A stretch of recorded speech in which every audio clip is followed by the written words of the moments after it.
Hello everyone! Come on in, grab your popcorn.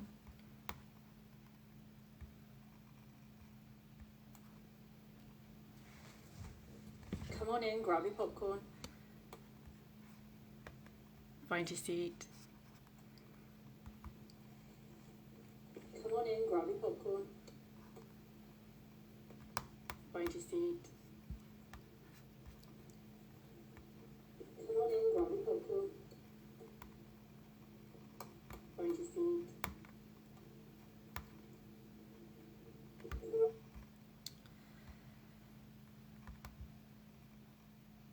Alright, first thing I need to ask is, can you all hear me?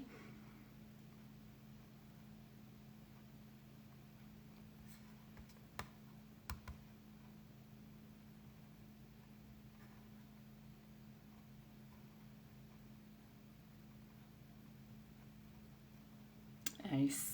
Okay, that's good to know.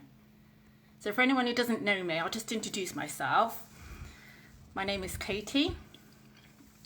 I'm a clinical animal behaviourist and a full member of the Association of Pet Behaviour Counsellors.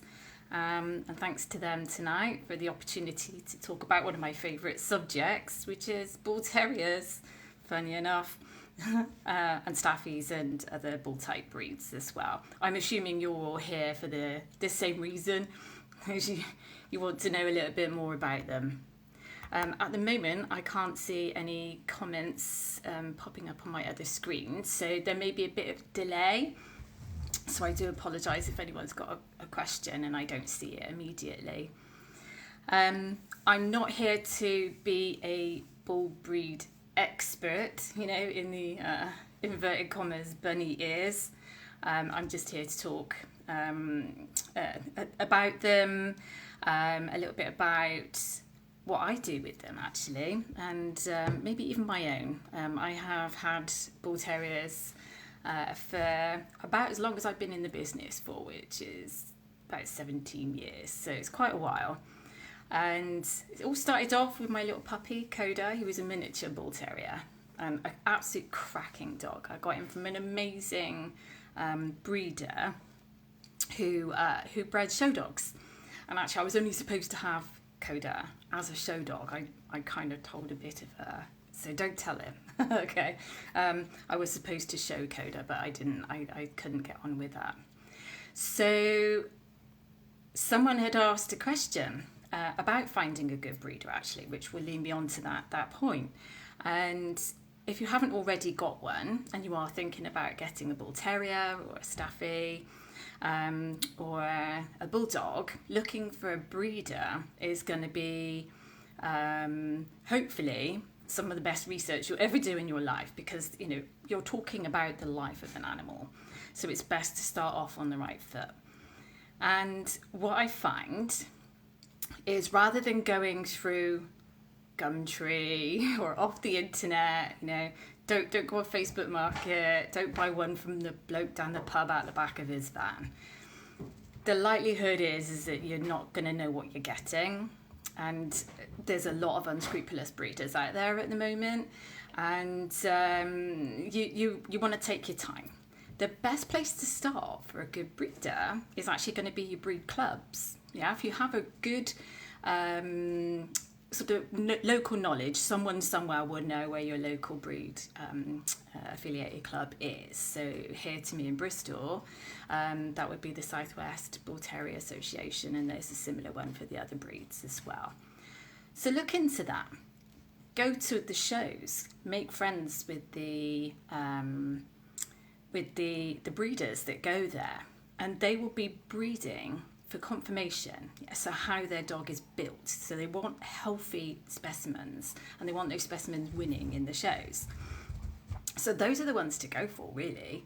And they're going to be breeding for health, and they're also going to be breeding for temperament as well.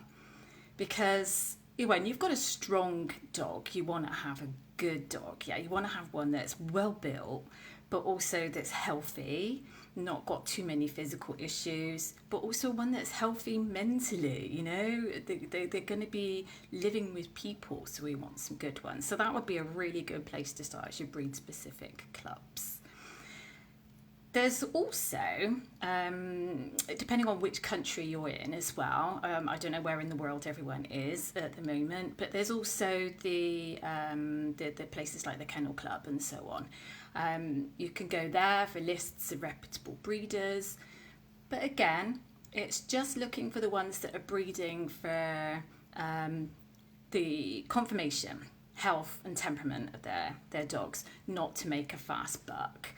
And also the ones that have got a reputation as well, a good reputation. So again, that's where the breed clubs come in handy. I don't know if any of you have been to a dog show before. I'm not talking about crufts, I mean a breed specific show. It's actually really interesting, even if it's just from the people watching perspective, but you get a good idea as well. Then people will be able to give you specific names and say, hey, this one's breeding next year, they got a planned litter, and you can go and speak to the breeders and they can maybe interview you and see if you're good enough to go on their waiting list, and be prepared to be interviewed by your breeder. They want to know that their puppy is going to a really good place. When I got my puppy, for instance, I spent 5 hours with this guy just picking the puppy up. He made me dinner, but there were weeks of questions before I could even go and get my puppy, because he wanted to make sure that I was the right home for his dog. Yeah, and as it turned out, he was a smashing little guy. He helped a lot of dogs over the years. All the rest of mine have been rescue, one way or another, including my latest ones. Ren is my Staffordshire Cross Bull Terrier. She was interesting, and Hattie Happy Pants is my Bull Terrier, and I've had her a couple of years. So is everyone here to learn more about those breeds in particular, or about Bulldogs? You know, let me know. Any questions that you have during the course of the next few minutes, do ask them. Like I said, I will try to keep up with them as they come up through the comments, but there may be a bit of a delay. I'm always happy to talk about my dogs, as I've already said. And when we've got these types of dogs as well, you can be met with, there's certain biases out there. I'm sure if you've already got them, you've come across them. Thanks, Marie. Likewise. If you American Bullies, well, that kind of depends on what you mean by them. I'm assuming you mean the American Bulldogs, not the pit bull types. Yeah. So it depends on what information you want, really. Yeah. So do you have a specific question? Yeah, there are some that are actually born in rescue. You've got no way of being able to know what their genetic history is in terms of their breeder and what the breeder had done with them. And that doesn't mean that you're gonna get a bad dog. It just means that they've not had the same kind of start that you would have preferred that they have. The whole point of us rescuing as well is so that we can give them a better life than they may have already had. And having had rescues for a really, really long time, you know, it's such a lovely way to be able to do that for them, isn't it? For all the ones that find themselves in rehoming for whatever reason. And I've come across mine in many different ways. One of them actually came to me just by chance, just by pure chance. It's one of those strange things. But yeah, if you're looking for a breeder, go to your breed specific shows. A good rescue, absolutely. You want to look for ones that, again, are going to look for the right home for their dogs. But they're not always going to be into saying you can't have a dog because you work or because you don't have a garden. You want ones that are actually looking for you and what you can provide for their dogs. And also looking for the ones that aren't just looking to churn them out willy-nilly. for want of a better word. You want ones that are going to be looking to give you at least some kind of backup. If not for the short term, but for the long term. There are some out there that don't give any backup whatsoever. They'll just take your money and then you never hear from them again.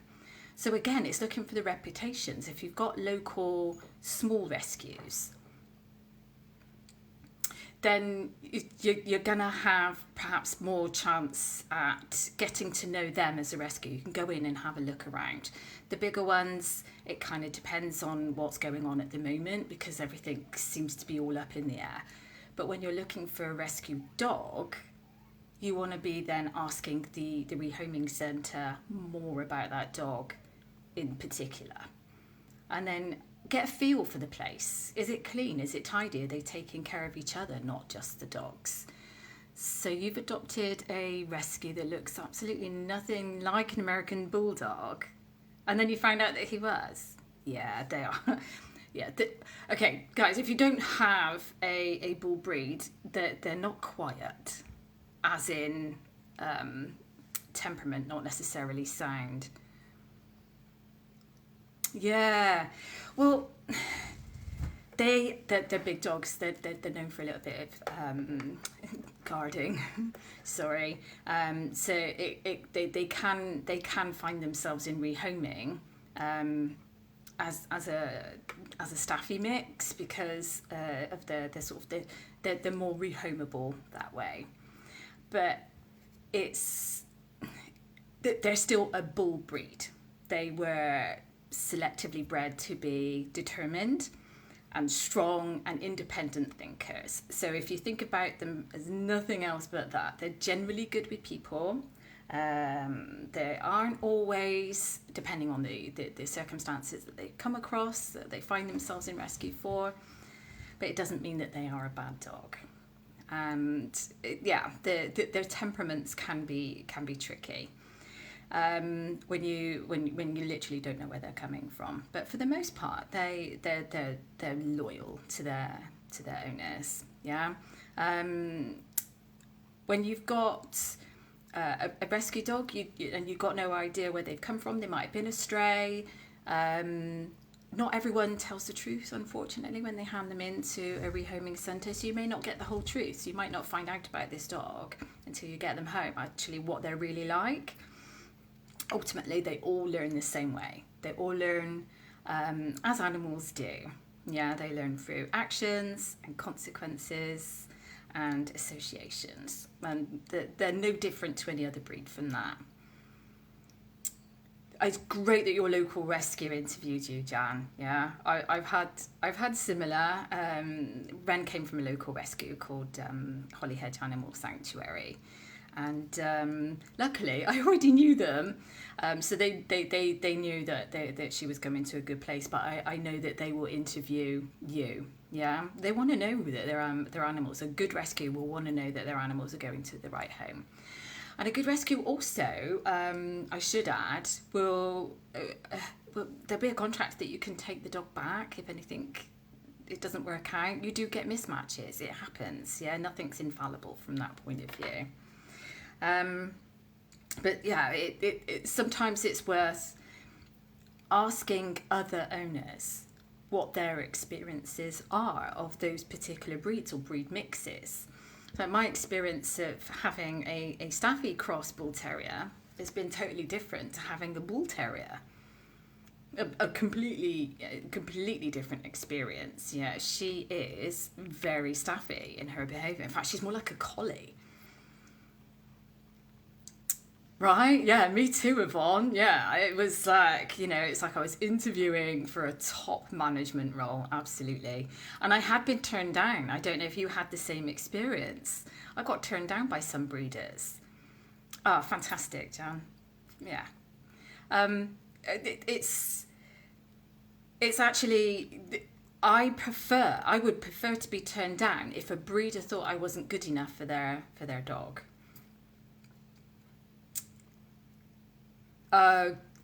Okay, yeah, 6 months old in adolescence, Amanda. Yeah, that's not because he's a bull breed. Honestly, that's his age. Sorry, I've lost your, where did you go?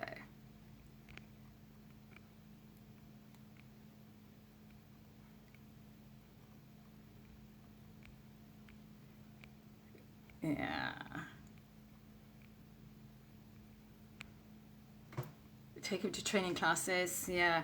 Any tips on that? I can't give you anything specific, but what I will say about an adolescent is you come through the other side, it's a really tricky time. They're going through developmental processes, their skeleton is still growing, they're teething, they've got emotions going here, there and everywhere. And if you work on nothing else but getting that attention, so anytime he looks at you when you're out on a walk with him and he looks at you for no reason, give him a treat. And that's all I can say on that. The rest of it, you're going to have to consult with a behaviourist. So they're no different to any other adolescent breed, honestly. It just, they're bigger. They've got bigger skulls and bigger heads and they're a lot stronger when they're that kind of size. So it seems different. Yeah, it can be. It can be a staffy trait. They're determined, but they may have come from parents or other genetic backgrounds where they weren't so confident. So not all of them are going to be the same. So some will have confidence in some areas that other dogs and even some in the same litter will not have. But the more that you let them know that they are handsome and that they have just done a good job every single time they've done it, then that really helps with their confidence levels, honestly. And it's a great rescue.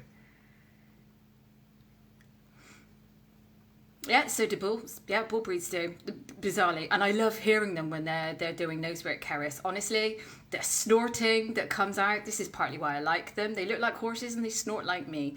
It's awesome. So when they're doing their nose work, yeah, they may not be genetically pre-wired like a spaniel potentially would or a beagle, but they still got noses. They still got 300 million scent receptors up there. Get their noses down, find what works for them. Something stinky. Yeah, the stinkier the better, sorry. But yeah, figure out what works for your individual dog and get that nose down and working and you'll love it. And getting all that, especially with the staffies, they sound like little piggies. Sorry. Yeah. Oh no, right? You just getting that bum wiggle, right, from your staffing. I love it. And this is why Hattie is called Hattie Happy Pants. She's my bull terrier, my stripy one with the gorgeous marking. Because she's always waggling. Primlet, right? There are other things available, guys, yeah. Just be careful of the salt in that. It works though, doesn't it, right? You have to you teach them to lick the tube. And off they go rather than chomping it, which they could do, especially when they're adolescent. Yeah, but just have fun trialing all different things for them to use for your rewards. But yeah, just getting that happy bum wiggle. There's nothing else like it. Yeah, when you've got that kind of magic relationship with them as well, and they look at you. And you know that they're just loving you with those eyes, yeah. With their they got evolutionary eyebrows, haven't they? Yeah, to give you the puppy eyes, and they just look at you, and makes you melt. So, has anyone got any other questions about staffies or bull terriers? Yeah, the most common thing that I get asked is, are they all stubborn? I don't know really what anyone else has come across with bull terriers or staffies or anything. It kind of depends on what your definition of stubborn is, really. For me, they're clever. They know who has the nicest spot on the sofa and they always want to be in that one. They always know who got best treats on them. Yeah, right. Is that stubborn? It's the 3 S's, isn't it, with the bull breeds? Stubborn, stoic, and silly, right? And yeah, stubborn. Actually, it depends. You got to train them. Yeah, they're independent. They're definitely determined. Yeah. So think of them that way. No, not no. It. There are so many factors involved with any behaviour, really. In terms of what they were initially bred for, then yeah, they were way back when initially bred for baiting and fighting. So they're stocky, they're big, they've got thick skulls, they're stoic, yeah, they quite often hide pain.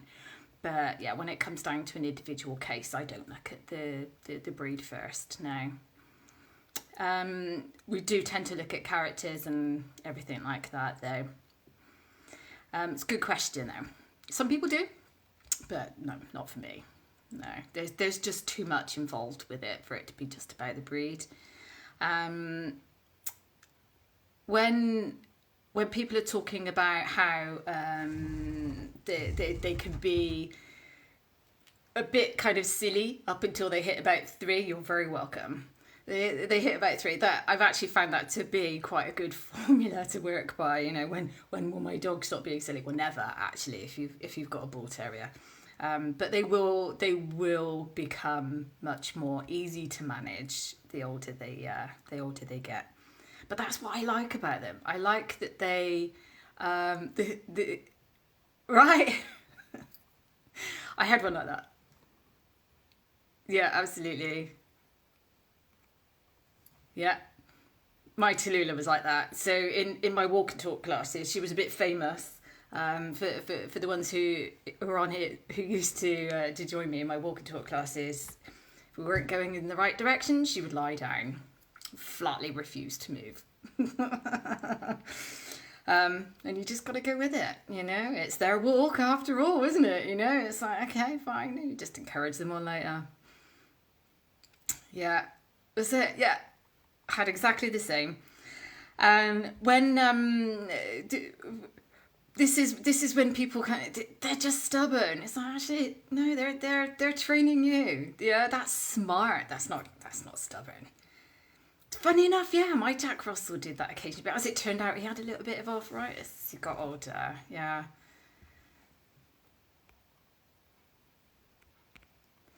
Stuffy rolling. Depends what you mean by that. Do you mean when they're kind of barreling in and then knocking all the dogs flying, like 10-pin bowling? Staffy is obsessed with children. Sit on top of them. Oop. Sorry, I'm losing your comments again.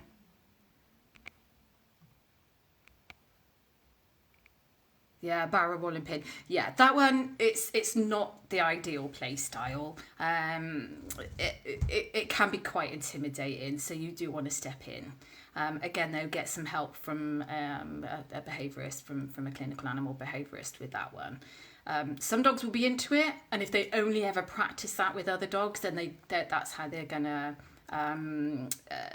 think that all dogs want to play, and it can be just a bit too intimidating. Obsessed with children.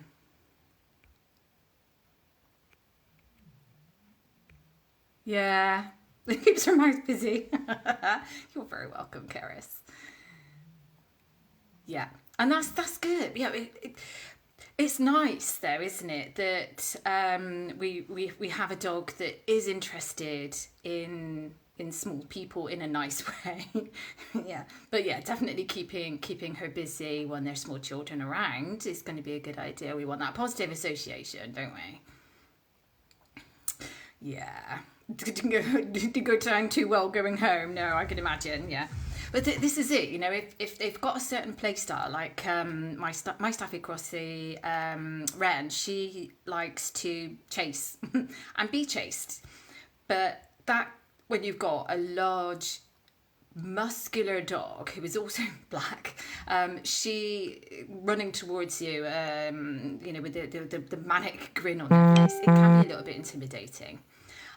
So yeah, you do want to manage that, and this is where having them mixing with calmer dogs, or even, you know, not always being allowed to play with other dogs is going to come in handy. But again, a clinical behaviourist can help you out with that. It's important that they have positive interactions with other dogs, so that other dogs then don't learn to potentially be wary of them, and then it causes frustrations and so on. Because they can, especially when they're teenagers, they can be easily frustrated, and they can't always deal with those frustrations simply because of the developmental stage that they're in. But again, it's that determination, isn't it? You know, they want something, and if they can't have it, then sometimes they will complain. Yeah, unfortunately, that's something that I've come across a few times, not just with my own. And yeah, clearly, yours has done the same, Jan. But yeah, they can be bullish in their behaviour. Yeah, so you've heard that term, bull terrier in a china shop, right? Yeah, I just made that one up. It's, yeah, bull in a china shop. They can go through like a big old tornado. Things go flying, dogs and puppies and people. It's just their sheer joy of life, isn't it? Yeah, but we need to manage that carefully, just so that they have a good experience, and so do their friends, you know. So that it just makes life nicer for them, doesn't it? You know, there are always going to be breed-specific biases with people as well. And if you haven't got one already, you'll come across that. And people are entitled to their thoughts and so on. It's normal. I learned to have a thick skin when I got my my bull breeds, but I know them to be those 3 S's. Yeah, silly, stoic, and stubborn. Yeah, well, clever. And they look like horses. Well, the bull terriers do anyway. I just love the big grin on a staffy. I don't think there's anything nicer than that. Has anyone got any other questions at all for me about them? It's it's coming up towards the end of our time together. But if anyone's looking into rescuing one, there are breed-specific rescues as well. And it's going to be worthwhile if you know anyone who's got, yeah, totally, right, the crackers. That's what I like about them. Yeah, it's see if you know anyone who's rescued either from a registered charity or from a breed-specific charity. And they can tell you their experiences, you know, and everyone's experience is going to be different. You know, everything is subjective at the end of the day, isn't it?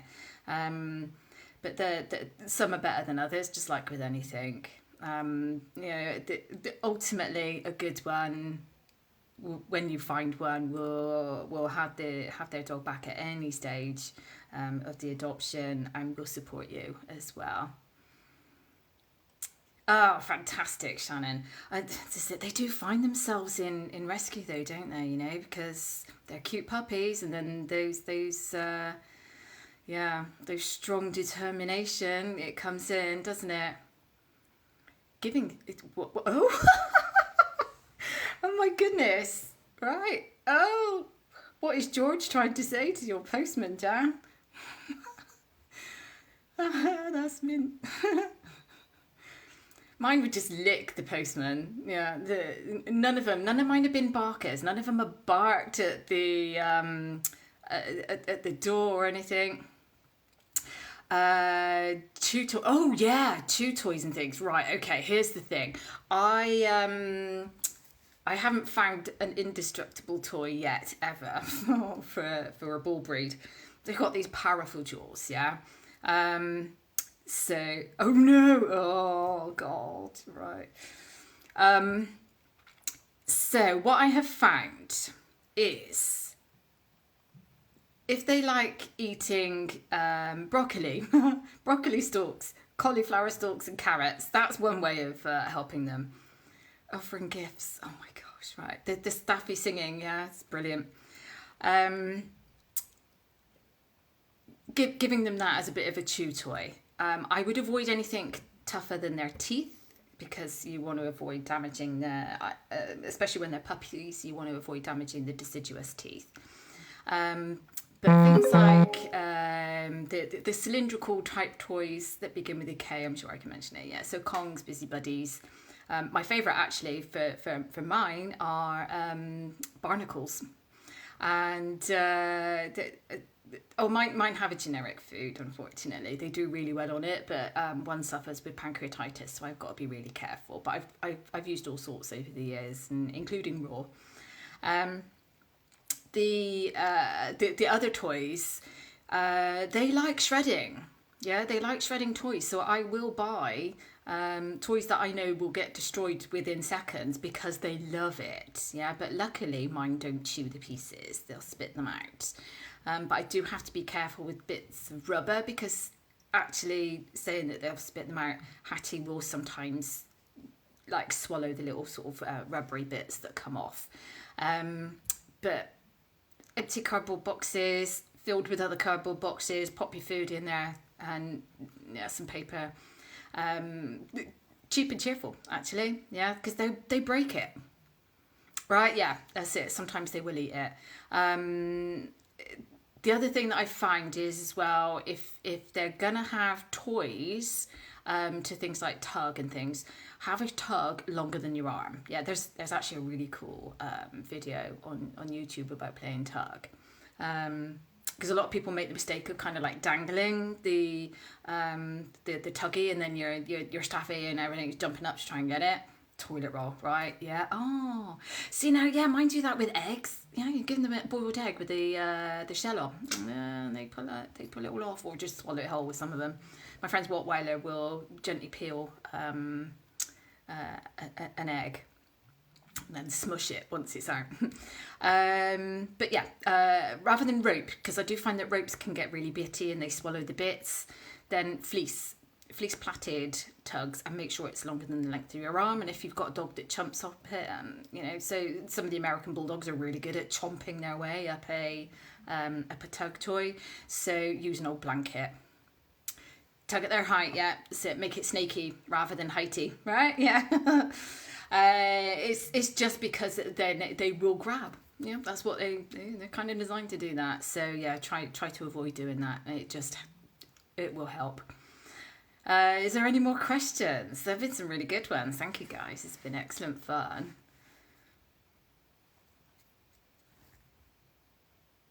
Yeah. Cool. Right. Well, we'll leave it there. But thank you so much for joining us, everyone. I hope you've enjoyed it just as much as me. I can talk about my lot for hours. So I've spared you the hours and hours, but it's been great. And yeah, if you've got any further questions, then get in touch with your nearest clinical behaviourist, and I'm sure they'll be happy to help you. You're very welcome, guys. It's been nice to meet you all. Thank you so much. You're welcome. Thank you.